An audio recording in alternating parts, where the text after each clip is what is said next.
Hello, friends of the IDF, and welcome to FIDF Live. I'm Lara Krinsky. What a moment to be together on the eve of what is sure to be the most historic Purim of our lifetime. As we speak, events are unfolding that will shape the trajectory of the Middle East and the free world for generations. What we are witnessing did not begin this weekend. It is the culmination of decades of provocation, proxy terror, missile stockpiling, and open threats against Israel and the United States. Since 1979, Iran's regime has waged war without ever paying a price. Until now. Our courageous and precise American military and IDF heroes are the ones confronting the head of the octopus directly. Some are trying to spin this moment differently, but at FIDF, we know that freedom is not free. Here to tell us the exact reality of the battle, clearly and without spin, is FIDF CEO and 40-year IDF veteran, Major General Nadav Padan. Nadav, thank you for being with us. Thank you, Laura. I will start with try to, go over what happened the last 2 days and the plans. And I would say that for years, both sides, the U.S. and Israel and the axis of evil planned this operation. What we saw the last few days, it's not surprise. When people speak about the fact that they are totally surprised that the Iranian attacking a country all over the Middle East, the Persian Gulf countries, Saudi Arabia and other, these are not a surprise. Not only that the Iranian declared it a few days ago, they planned it for years. You cannot just, send ballistic missile. They have the target in their banks. They plan it, train it, and nothing is surprising here. Not in our side as well. To remind ourselves that every year the U.S. and Israel launch huge mutual exercise, Jennifer Falcon, Jennifer Cobra, synchronize things and plan how they're going to cooperate together, defending the Middle East and attacking together side to side, shoulder to shoulder. What we see right now is quite amazing, but it didn't happen just a few days ago. The two militaries trained together very intimately all over the last year that allowed them to launch those kind of very, very complicated operation, and it is complicated, to fly over Tehran with hundreds of American jets, shoulder to shoulder with hundreds of Israeli jets. With that level of synchronization, it's quite a challenge. And I want to go back to the surprise and what happened Saturday morning. I've said it before and I'll say it again. There is two kinds of surprise. There is strategic surprise that generally put you in position that you never expected, and operational surprise, and that what happened Saturday morning, when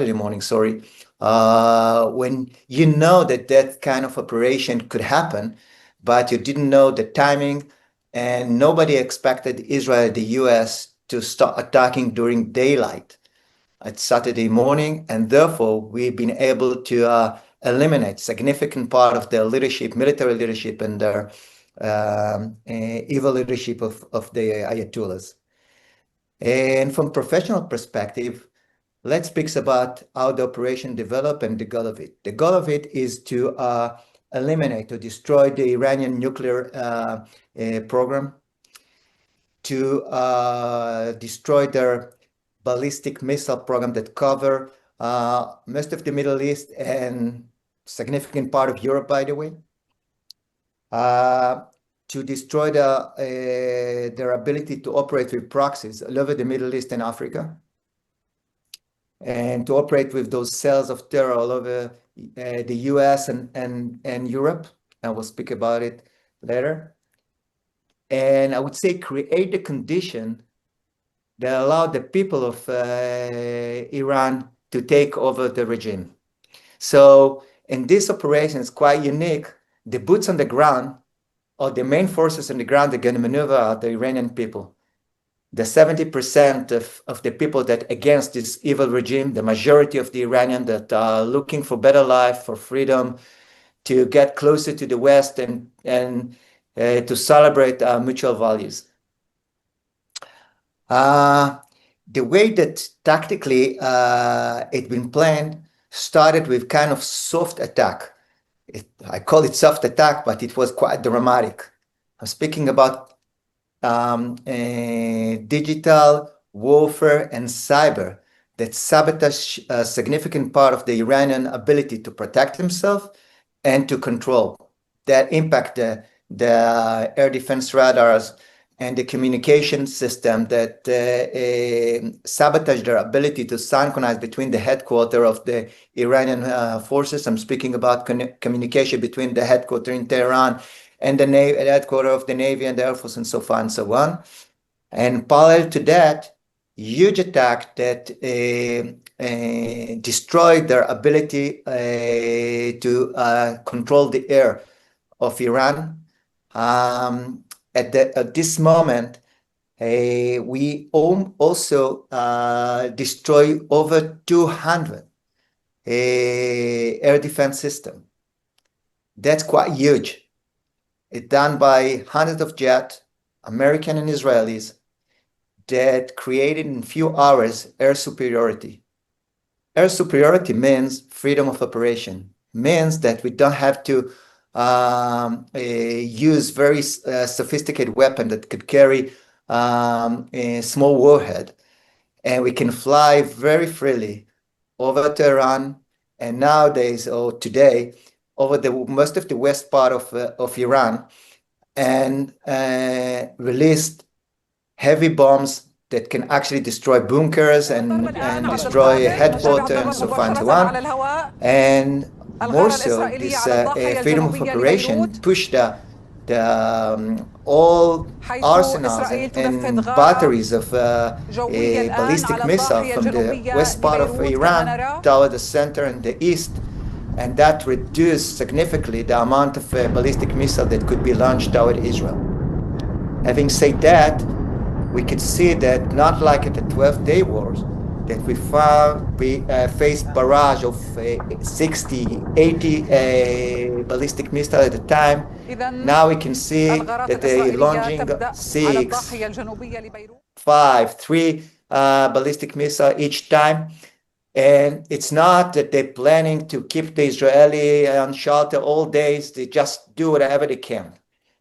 So this air superiority or freedom of operation create a situation that the U.S. and Israel do whatever they want, and the Iranians are doing whatever they can. That's definitely a beginning of winning. Speaking about what happened in Iran, while we create this freedom of operation, we start, digging into the nuclear facility, into the ballistic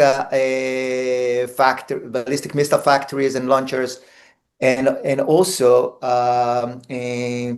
regime and government targets. So far, we destroy over 25 headquarters of the regime. We destroy over 180 ballistic missiles. We destroy, as I already mentioned, over 200 air defense system. We destroy over 600 targets of terror within Tehran. And if I counted ammunition numbers, over 2,700 ammunition, different kind of them, been thrown over Iran only by the Israeli Air Force, not to mention the B-2, B-1, and the American strike within Iran that almost destroyed the navy of the Iranian, and did significant job at the east and central part of Iran, reducing destroying their air defense ability and such. So far, the operation going well in understatement. We are definitely winning. I've spoke about the air superiority and the fact that we are doing whatever we want and they're doing whatever they can. And it's also could be recognized by the fact that the foreign minister of Iran are trying to push the Iranian to ask the American to go back to the negotiation table. But too late. And now they have to face their stupidism and during the negotiation before the war. I have all the reason to believe that those negotiations were authentic from the American side. And definitely didn't calculate as they should from the Iranian side.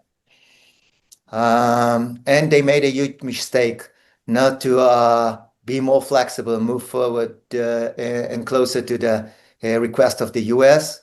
They could, prevent this war.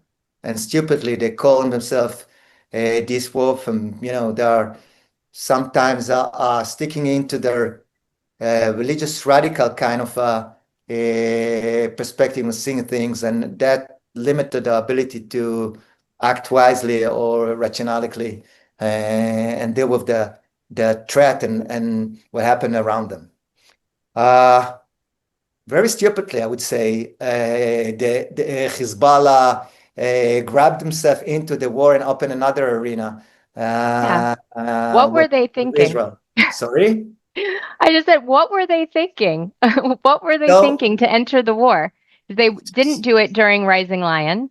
And here they are joining up. So I know, and to my understanding, they were under a lot of pressure from the Iranians to do something to help. The whole idea of Iran building those proxies is specifically for this time, to create kind of a ring, a belt that protect the Iranian people, to fight and defend Iran with proxies that are not Iranian, and Iran could not care less about them. The Iranian fit Hezbollah not because they think about Lebanon, because they think about themselves. And unfortunately, they didn't support Hezbollah when it needed it at the beginning of the war. And they asked Hezbollah to fulfill his mission and defend Iran. Yesterday, the Hezbollah leadership that are struggling regardless this operation in Iran right now because of the mistake they did during the war. They lose huge amount of their capabilities. We believe that we eliminate 80% of their sophisticated long-range missiles and significant part of their drones and other command control ability, not to speak about the whole structure of command and the leadership, from the head of the snake to the leg of the octopus. And they definitely didn't have the motivation to open fire again. By the way, they had a huge pressure from their own community, from the Shia community within Lebanon, not to open fire because they're still struggling. Significant part of them living in kind of refugee camp in tents because of the war, and they're struggling to survive. They tried to do the limit, the Olympic minimum, I would say, to launch a few rockets to pay their price to the Iranian without crossing the threshold of war, without grabbing themselves into the war. They break the ceasefire agreement, and they left Israel with no other option but to respond. And I must say that Israel well prepared for this situation, and we have a well-planned program for Lebanon that we already discussed before. And what we can see in Lebanon so far is quite amazing. Attack at the Dakhia. Dakhia, it's the neighborhood of Hezbollah within Lebanon, eliminate significant part of their command. Israel will be able to eliminate also the head of the Islamic Jihad, Abu Hamza, and other leaders. Destroy 70 storages of middle and short range missiles that are still there. Part of the facility that Hezbollah tried to rebuild since the ceasefire had been declared. So definitely it was a huge mistake of Hezbollah. You can see here the declaration of the president of Lebanon, declaration that we could not hear before, that they gonna arrest the criminal of Hezbollah for opening fire and such. It's a situation we didn't face, and it's bring us or leave us with a lot of hope about the future of Lebanon and what could be achieved with strong government in Lebanon without Hezbollah. So Can I ask you about that? Yeah. Now that we're seeing Saudi Arabia come into this and be willing to join the fight, is there hope that, that the moderate parties in Lebanon, the people who are fleeing Beirut, and they're like, Hezbollah doesn't represent us, is there, further hope for the sort of Abraham Accords to come into fruition, through this war to unite against Iran, the Houthis, in order to win? So again, the Iranian did huge mistake attacking all those Middle East, moderate Arab country, moderate and not exactly moderate. I will not consider Qatar as a moderate country, but they very stupidly attack most of the country in the Middle East, trying to kind of create a global war and pull a pressure toward the U.S. To finish the war. What they did is the opposite. They just create a strong coalition that right now support the U.S. and Israel to continue with the war and punish Iranian for attacking those countries, because the Iranian very stupidly not only attacked the American bases within those countries, but attacking airports, hotels, civilians facilities. And nowadays, the Arab country, the Middle East, call for revenge and offering their support to the U.S. and Israel. Yeah, that was another huge mistake. But let's speak a bit about the time terms, because the declaration that will continue with the war as long as it's needed, which is quite true, but if I have to translate it to timelines, I would say that I think that it will take Israel and the US in Iran and Israel in Lebanon to achieve the majority of the goal another, let's say, 2 weeks. I think that after 2 weeks, the damage in Iran and in Lebanon will reach to the point that it will make sense to agree to ceasefire and kind of encourage the Iranian people to continue as the boots on the ground with taking over the regime. I have Can all I the reason ask to you believe. about that? Like, Yeah. when you say that the Iranian people are the boots on the ground, what does that mean? I mean, we've heard some interesting stories about one in particular about how the IDF hacked a prayer app for the IRGC and told them that they should defect and revolt against the regime and, give up, surrender, essentially. Is that the indicator of winning, when the IRGC sort of surrenders so that the people can come in and take over? What does it mean that they are the boots on the ground? First of all, I don't think that the RGC will surrender. Those groups that are supporting those radical regime are not going to surrender. They're not going to be functional, maybe, but they're not going to pull up the white flag. The meaning of being a boots on the ground is that they're representing the majority of the people of Iran that hating this regime. As I mentioned, we believe that 70% of the people of Iran are against the regime. They are forced to accept this radical Islamic regime over the last decades, and they're suffering from it. And they want to be released.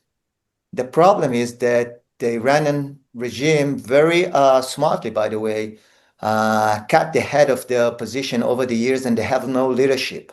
They have no leadership and no weapons.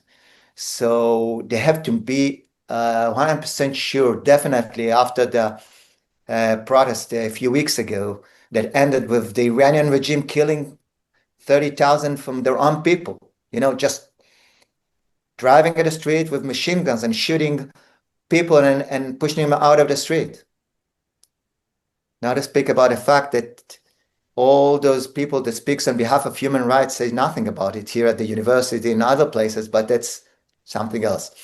To the point, the people will have to feel that they are secure enough, that the regime is weak enough, and they can go back to the streets and start taking over. It's not going to be organized, but I have all the reason to believe that it's going to happen in the near future within the timeline of this operation or after it.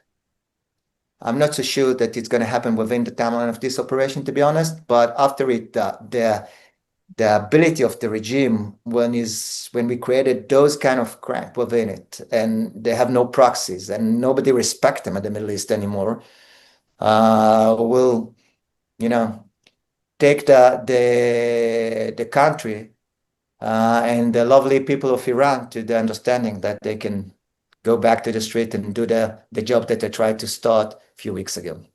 So I have the reason to believe that that's what's going to happen at the end. I'm praying for it. Amen. Speaking of boots on the ground, I was wondering if you could elaborate on how the cooperation between the U.S. and Israel looks like in battle. What does it look like? And do you foresee that actual boots on the ground, soldiers' boots on the ground, will be necessary at some point? So President Trump declared that he's not taking this option out of the table. I don't think it's going to happen. I'm not speaking about special forces here and there. I'm speaking about maneuver. I don't think that's not going to happen. Nobody planning to happen, and I'm not so sure that it's needed.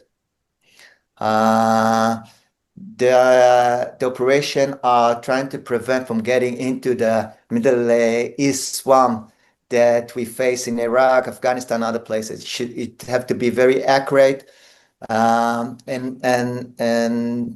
to end after 2, 3, 4 weeks, whatever it's needed. About the cooperation, I would say that there is nothing more intimate between two foreign forces. Speaking about American and Israeli that sit at the same headquarters, facing the same kind of screen and making decision together.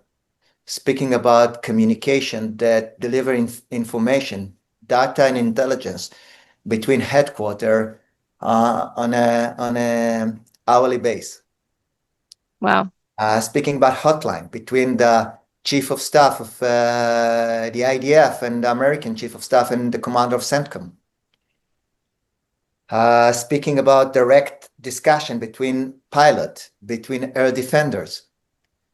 So definitely there is a very deep, intimate, very professional kind of relations that, as I mentioned, didn't create it just for this operation. We are building those kind of relations for years. Yeah. We're building this regional missile defense system run or controlled or led by the U.S., by the CENTCOM American forces for the last 3 decades. Wow. It's really been awe-inspiring. Like to see the Air Force right now has been just mind-bogglingly impressive and amazing. I did want to ask you, going down to coming back to the soldiers, the actual soldiers who are involved here, can you tell us about the American pilot who was downed? Can you tell us what happened there? So I don't know 100% because they didn't finish the research, but we do understand that it's a friendly fire that took down the F-15. But I've heard today that people are comparing the American pilot to the Israeli pilot and judging and criticize the American pilot. The American Air Force, it's the best Air Force on earth. The American pilots are great. You have to understand that this operation is very, very complicated. So we're speaking about flying between ballistic missiles, air defense system that try to take those ballistic missiles and drones. And while the Iranian air is open, there is nothing going on there but the US and Israel. So the Iranian could use stupid cannon to try taking down drones and jets. When it comes to the areas that close to our airline within the Middle East, the air is full with everything you can imagine. It's quite complicated. And not like the Israeli forces that take off and go down in our original base that we are using for the last years. Pilots that are taking off from the Israeli Air Force bases are doing it with closed eyes. They know their way by heart to operate at the other side of the ocean. That what the Americans are doing is a lot more complicated. So I definitely won't judge the amazing American Air Force. They are doing amazing job, really amazing job. And as American, you have all the reason to be very proud of the achievement of CENTCOM, of the Navy, of the Air Force, and the brave men and women that are creating these forces that are brave American, that wearing the American uniform bravely and represent the U.S. superpower at the right way. Absolutely. I know everyone watching here has only the utmost respect and pride in being an American, and just gratitude to the soldiers who are out there and the soldiers who've made the ultimate sacrifice already in this war. Yeah. I want to bring it. Oh, I'm sorry. Go ahead. I want to say another thing about the Israeli soldier. So we heard that the news, it's not a secret that Israel recruited on top and the reservists that already were in service, another 110,000 reservists. Those are the one that protecting the Lebanese border because of the new front that's been opened there. Those are the one that flying right now while we're speaking over Iran. Those are the one that are running at the street out of shelter when people are taking shelter because of the ballistic missile and representing our amazing home front command and launching and search and rescue operation all over the state of Israel under fire, by the way. Those amazing, brave men and women are doing amazing job. And by the way, we as Jew and Israelis, as representing of the friends of the Israeli Defense Forces, have to be proud of them as well. And what we're doing since the beginning of the war is trying to do our best to support Israel. A lot of time people ask me, hey, are you not using this emergency situation just to raise money at the US? No, we have three missions here. First of all, to send our love and care, which is not only about money. The people in Israel that sacrifice themselves have to know that they are part of the Jewish people and that there is strong Jewish community at the diaspora, mainly here in the US, that cares about them. Second, our second mission is to build those bridges that allow us to be one people. And that's significantly important, definitely, and especially right now in time of emergency. And yes, we have an extra soldier to support. As I mentioned, we have extra thousands of reservists that we need to support, and we need to support the specific need of this emergency situation with medical care equipment and just simple things that help the daily life of a soldier that's serving at the front line easier. So Absolutely. yes, we have a strong mission, especially in time of emergency. We're not using the time of emergency. We're standing in time of emergency to support our brave men and women. That's what we're doing. Can you tell us, to close, Nadav, can you tell us what you're seeing in Israel from the reservists themselves and really from all of the Jewish people? You know, here in America, I'm sure a lot of us are planning to put on costumes tonight to go and party with our kids, mishloach manot, all these things. And in Israel, the kids are in shelters and they're not having a chance to go out and do those things. And yet there seems to be this resolve. Can you tell us how 2 years into war, the Israeli people still have this resilience? What is that? How did they do it? You know, after World War II, people said that the Jews will never have a military. The Jews will never be able to survive. If Jews will never be able to work at the field. We are resilient. We are strong. When it comes to our homeland, we have the right spirit to defend it. We believe that this small piece of earth is not only belong to us by history and by our religious and beliefs, but also it's the cornerstone for our future. And therefore, it's a question of survival.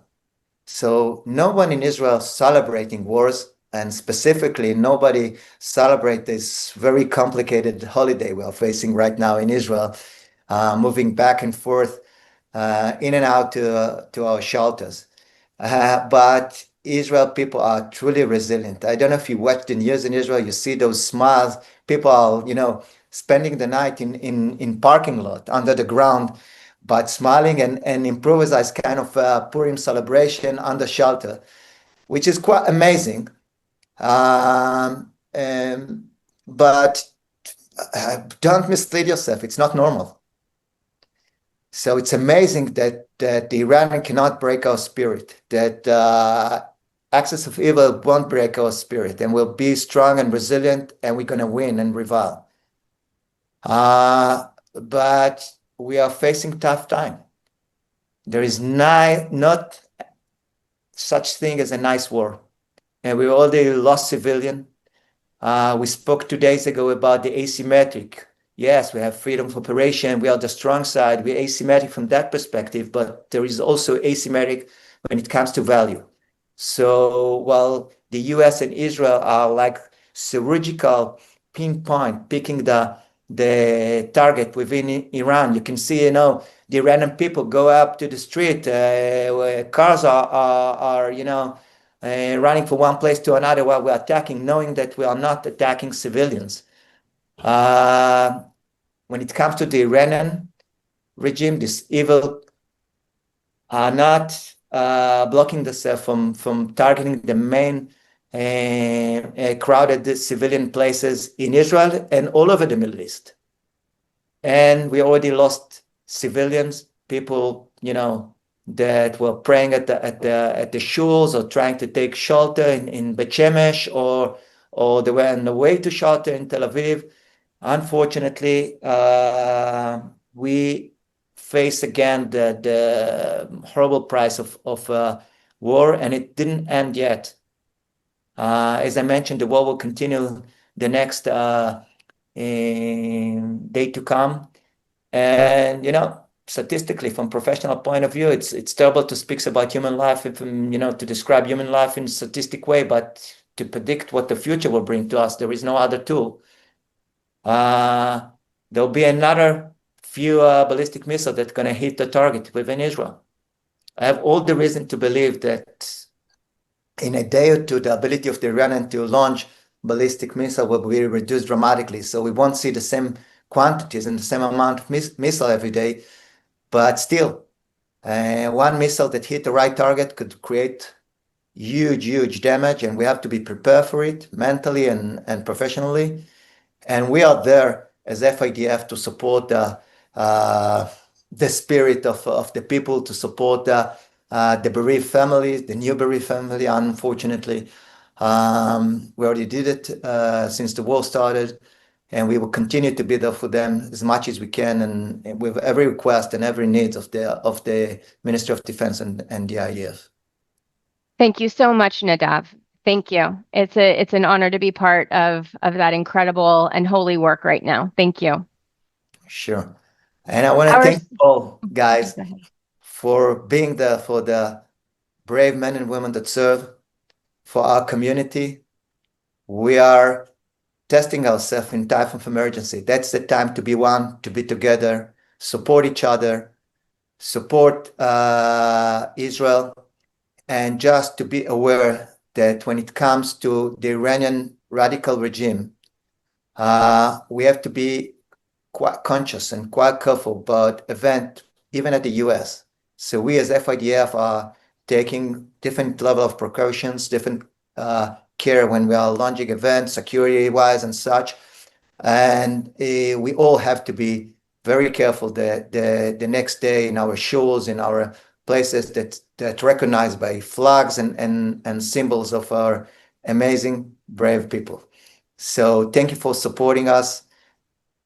Thank you for marching with us this amazing journey for the future of the Jewish people. We are facing historic time.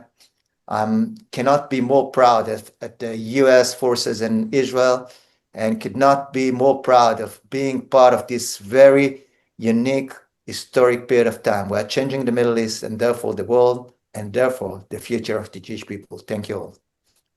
Thank you, Nadav. All right, everyone. So you just heard from Nadav. If you believe that evil must be confronted and stopped, not accommodated, then act. Visit FIDF.org/roar. You can ensure that our heroes have the essential well-being support that they need as we enter Purim, a historic, profoundly meaningful Purim whose parallels are impossible to ignore. Once again, in a wild reversal of fortune, those who rose to annihilate the Jewish people are instead being eliminated themselves. And as you celebrate tonight and tomorrow, and Israelis celebrate even in shelters, as we heard, let's remember something else extraordinary, that we're not alone. Over 90 million Iranians are celebrating too, because for the first time in decades, they're feeling hope. And that hope exists because of our soldiers. We pray for their total protection and decisive victory. May God bless America. May God bless Israel. Happy Purim, and Am Yisrael Chai.